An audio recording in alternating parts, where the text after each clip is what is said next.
Sim, estou com som. Bom, um bom dia a todos. Agradeço a oportunidade de estar aqui fazendo parte dessa mesa. A minha intenção, nesse momento, seria a de fazer alguns comentários sobre alguns pontos que foram aqui levantados. Primeiramente, eu gostaria de me referir à menção feita ao aparente conflito que existe ou existiria entre a produção de alimentos e a produção de agroenergia, assim como a produção de bens exportáveis. Bom, primeiramente, se nós olharmos a produção de cana-de-açúcar, que é a principal matéria-prima, a produção de agroenergia, uma boa parte da produção de cana-de-açúcar destina-se à produção de álcool e uma outra parte é utilizada para a produção de agroenergia. Mas, eu não tenho aqui a cifra exata, mas a área ocupada com a produção de cana-de-açúcar em relação à área global agrícola é muito pequena. E nós temos defendido, o governo brasileiro tem defendido, em todos os fóruns internacionais, defendido que a produção de agroenergia no Brasil, diferentemente de outros países, como é o caso dos Estados Unidos, ela não conflita com a produção de alimentos, por razões que é muito amplamente conhecidas. A disponibilidade de área que nós temos, enfim, a mudança de recursos naturais e a própria evidência que me remete a um outro argumento de que o Brasil não é um país importador líquido de alimentos. As importações de alimentos têm sido sistematicamente muito baixas e, inclusive, se nós olharmos para a pauta de importações, o que se constata é de que, dentre os principais produtos importados, praticamente não figura produtos alimentícios, à exceção do trigo. Então, eu pego aqui e nós temos,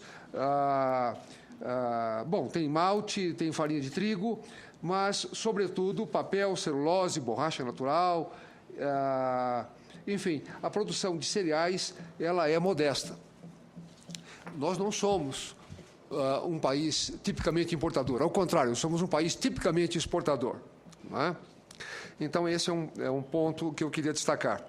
Um outro ponto que eu queria destacar se refere à menção feita à questão dos subsídios na agricultura. Bom, segundo estudos realizados pela OCDE, Organização para a Cooperação e Desenvolvimento Econômico, é uma organização dedicada essencialmente à realização de estudos, não só aos seus países membros, mas também, em particular, aos países emergentes, dentre os quais o Brasil se inclui. E, segundo esses estudos realizados sistematicamente, a cada 2 anos eles publicam, inclusive, um relatório, um informe sobre a agricultura brasileira, uma instituição respeitabilíssima, não é? Ela revela que o nível de subsídio que o Brasil concede aos produtores rurais gira em torno de 4% a 5% do valor da produção. Isso coloca o Brasil entre os países no mundo que menos subsidiam a agricultura. Na verdade, o Brasil está entre os 3, 4 países no mundo que menos subsidia a agricultura. Então, o nível de subsídio é muito baixo, reconhecidamente.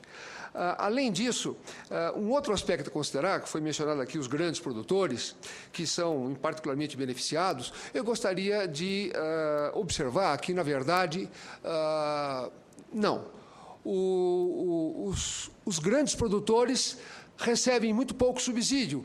O grosso da produção dos grandes produtores é financiada ou com recursos próprios ou com recursos a juros livres no mercado, pelo mero fato de que, na política de crédito rural, há limites na concessão. O produtor rural não obtém, não vai ao banco e obtém um empréstimo no montante que ele deseje. Não, há limites, não é? Até porque os recursos globais são escassos, tudo é escasso.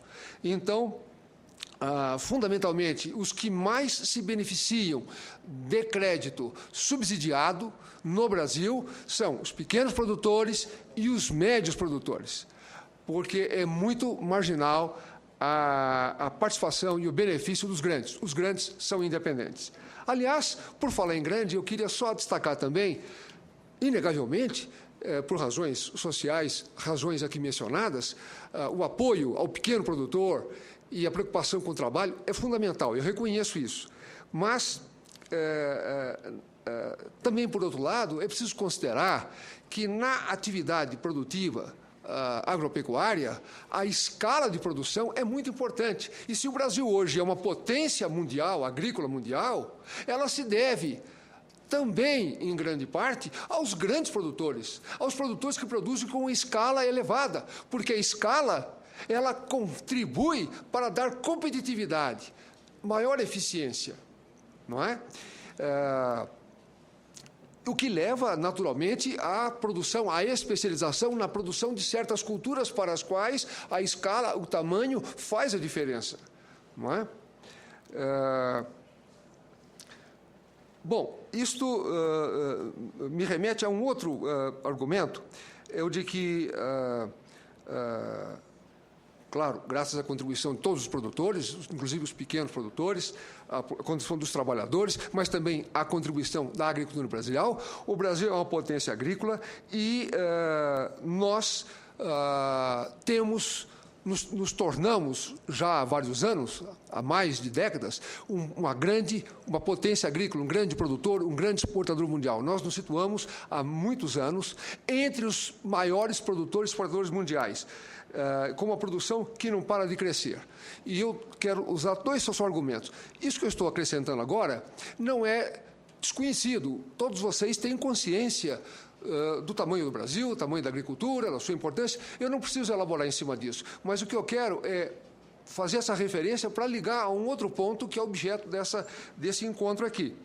É o de que, na medida em que a agricultura se desenvolve e atinge o status que ela tem hoje, a expressão que ela tem hoje, isso contribui, por um lado, não só para a economia como um todo, para a sustentação do crescimento da economia como um todo, para o equilíbrio macroeconômico, para as metas do governo, controle inflacionário, enfim, controle do déficit público, todos esses objetivos. E eu cito aqui, é muito conhecido, alguns dados. Depois eu faço a ligação com o ponto em questão aqui nessa discussão.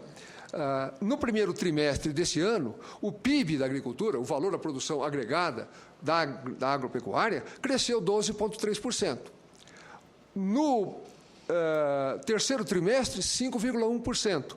E nos últimos 9 meses, 8%. São taxas de crescimento que são comparáveis às taxas da economia chinesa, ou as taxas da época do milagre brasileiro. Ou seja, a agricultura é um setor que tem um dinamismo, uma contribuição muito relevante. Bom, e daí? O que eu quero dizer com isso? A ligação com a discussão aqui e a preocupação com os pequenos produtores, a preocupação com os trabalhadores, é de que, em que pese as distorções que possam haver, eu não nego que haja dificuldades, eu não nego, obviamente, que melhoras têm que acontecer em relação aos trabalhadores, em relação à parte tributária, em relação a diversos aspectos que afetam a vida do produtor e do trabalhador rural. Eu não nego isso, até porque, por princípio, tudo pode ser melhorado sempre, eternamente. Em particular, a preocupação de vocês com a situação do pequeno produtor e do trabalhador. Mas o que eu quero dizer é que toda essa preocupação e essa problemática, não é? Na medida em que a economia do setor cresce e é dinâmica, inclusive com a contribuição dos grandes produtores, é dinâmica, isso, inegavelmente, redunda em benefício para o trabalhador rural, para o emprego e para o produtor rural. Não na escala e no nível que poderia proporcionar.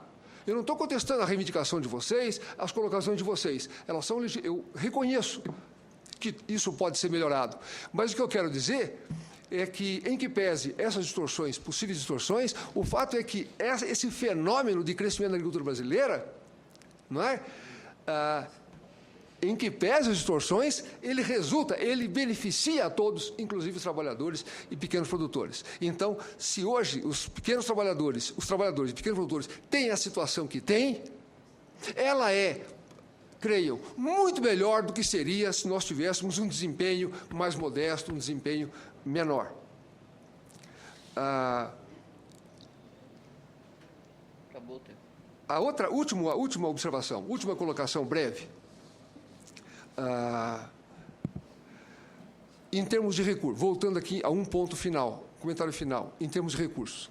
Foi mencionado aqui o Plano Safra da agricultura familiar, e eu menciono o Plano Safra da agricultura empresarial, e em ambos, no lançamento de ambos os planos, reiteradamente, a nossa presidente tem se comprometido de que recursos para a agricultura não faltarão, em que pese os valores,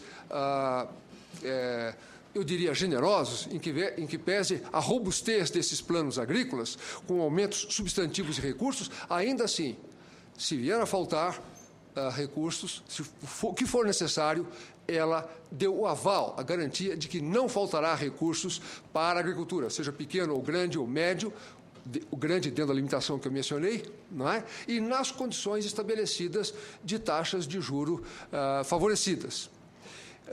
E, inclusive, minha observação final, a gente se refere à atuação do Ministério da Agricultura à agricultura empresarial versus agricultura familiar. Na verdade, é uma agricultura só. Inclusive, os agricultores de pequeno porte, eles têm acesso aos recursos que estão disponíveis dentro de todos os programas de crédito rural do Sistema Brasileiro de Crédito Rural. Claro que, sendo o MDA, sendo o Pronaf, condições mais favoráveis, o pequeno produtor recorre a ele, mas não fica excluída o recurso, a utilização de recursos disponíveis dentro do que foi, enfim, foi disponibilizado dentro do sistema de crédito rural. Por que eu estou dizendo isso? Porque o Brasil experimentou reduções substanciais de taxa de juros. E, inclusive, com a criação do PSI, do Programa de Sustentação de Investimentos, todos os programas de investimento que fazem parte do PSI, todos eles têm taxa de juros de 3,5%, que é uma taxa muito próxima das taxas que prevalecem na agricultura familiar. Então, o pequeno produtor, além do acesso àquelas taxas mais favorecidas, mais privilegiadas no âmbito do MDA, no âmbito do Pronaf, ele também tem acesso, e são taxas atrativas, aos programas todos de investimento no âmbito do PSI. E que esse ano, finalmente, eu estou dizendo que vou encerrar, mas agora eu asseguro que eu estou encerrando, só mencionar um pontinho, um grande salto havido na orientação da política agrícola. É o privilégio, a ênfase dada ao financiamento para investimento. Historicamente, os recursos para custeio, comercialização, sempre aumentavam, expandiam mais do que os de investimento. E o que nós estamos experimentando agora, nos últimos anos, e nessa safra em particular, é um crescimento expressivo dos recursos para investimento, porque são os investimentos que propiciam, permitem que haja uma capitalização do setor e um aumento e uma expansão. Cifra final a mencionar é de que os recursos de investimento para investimento na agricultura aumentaram em 46%, sendo que, no total, foi 18%, na comercialização e no custeio, o aumento foi em torno de 10%. Ou seja, prioridade para investimentos, prioridade para a infraestrutura e prioridade para o médio produtor, que é o complemento do agricultor familiar, na ideia de criar uma condição fácil, adequada, atrativa de transição do pronafiano para a condição de médio produtor. Eu agradeço a todos.